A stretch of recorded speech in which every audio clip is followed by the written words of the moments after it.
আমাদের সম্পর্ক সমস্যাটা কি হচ্ছে কি তুই ওর খবর দিয়ে আনছো? কিছু কিছু সাওয়াল পাওয়াল আছে বিয়ের সময় বন্ধু ছাড়া পাচ্ছে না, আর সেই বন্ধু যে কত বড় ক্ষতি করে নিজের স্ত্রীকে নিয়ে এটা অনেকেই হয়তো ভাবতে পারে না।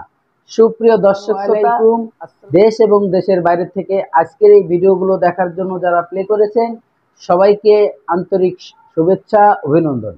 দর্শক শ্রোতা, শুরু থেকে আপনারা একে একে কয়েকটি ভিডিও ক্লিপে অংশ দেখেছেন, হয়তো আপনারা বুঝতে পারতেছেন না কি বিষয়ে আপনাদের সাথে কথা বলবো। তো দর্শক, ছোট্ট করে একটি ভিডিও ক্লিপের অংশ দেখাইছি, এই ভিডিও নিয়ে কিছু কথা আপনাদের সাথে বলবো।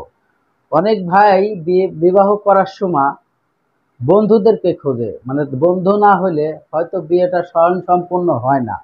কিছু কিছু বন্ধু আছে তাদেরকে বিয়েতে রাখতেই হয় না, কারণ ওই বিয়ের রাত্রে যে সমস্ত কর্মকাণ্ড হয় অনেক বন্ধুরাই এটা সহযোগিতা করে। আর নতুন বউদের সাথে যদি বন্ধুরা বেশি আদান প্রদান করে, বেশি কথাবার্তা বলে, অনেকটাই ফ্রি হয়ে যায় আগামী দিনের জন্য। এরকমের একটি ঘটনা ঘটছে। আপন খালতো ভাই ছিল, সে একটা বন্ধুর মতো। তো ওই ছেলেটি প্রবাসী থেকে বিদেশে থেকে এসে 5 বছর থেকে ছিল। 5 বছর থাকার পরে তিনি বাংলাদেশে আসে। বাংলাদেশে আসার পরে সিদ্ধান্ত নেয় পারিবারিকভাবে একটা বিয়ের আয়োজন করে একটি মেয়ে দেখে।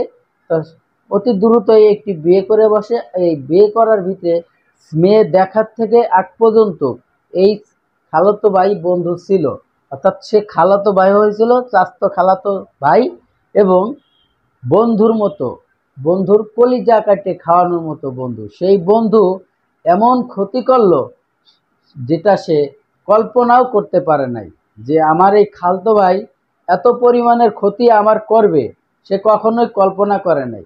তাই বলছি, কিছু কিছু বন্ধুর চাইতে কিছু কিছু শত্রু হওয়া ভালো। শত্রু এরকমের ক্ষতি করে না। প্রিয় দর্শক, তাদেরকে ফুসলিয়ে ফাসলিয়ে বিদেশ চলে গেছে। মোটামুটি 3 মাসের ছুটিতে এসেছিল।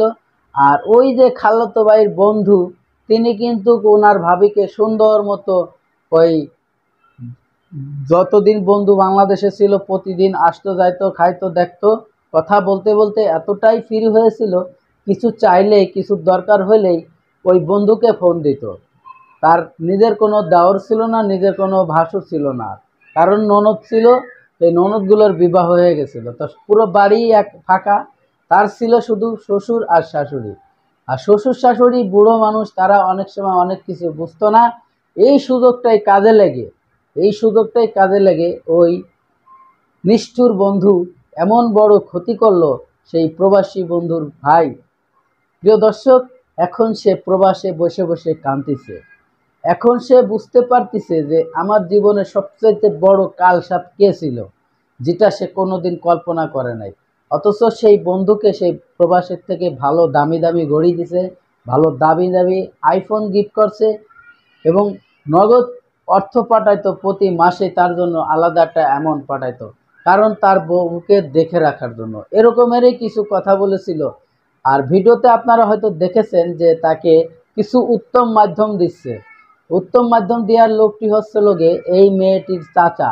সেই মেয়েটির চাচা অর্থাৎ চাচা শ্বশুর তাকে অনেকবার বারংবার করে মানা করেছে যে এই ধরনের কর্মকাণ্ড বৌমা তুমি করো না। তা একের পর এক তারা চালিয়েই যাচ্ছে। মোটামুটি 3 বছর ধরে পরকীয়া লিপ্ত সংযুক্ত হয়ে গেছে। এই পরকীয়া তারা আর কিছুতেই থামাইতে পারতেছে না। হাতে নাতে একদিন একজনের উপরে আর একজন ধরা পড়ে গেল। এই ঘটনার পরে পুরা গ্রাম লড়ে চড়ে বসলো। তারপরে কি ঘটনা হলো, চলুন আমরা সেই বিস্তারিত সেই ভিডিওটি দেখি। দর্শক, ভিডিওতে যাওয়ার আগে ছোট্ট করে একটি রিকোয়েস্ট করব। দর্শক, আপনি যদি আমার এই চ্যানেলে নতুন বন্ধু হয়ে থাকেন, ভালো লাগলে চ্যানেলটিকে সাবস্ক্রাইব করে রাখবেন। আর অলরেডি যারা সাবস্ক্রাইব করে রাখছেন সবাইকে অসংখ্য অসংখ্য ধন্যবাদ। সবাই ভালো থাকবেন, সুস্থ থাকবেন। আল্লাহ হাফেজ। ওর গার্জেনকে ফোন দিছেন, ওর নাম্বার নাই বলে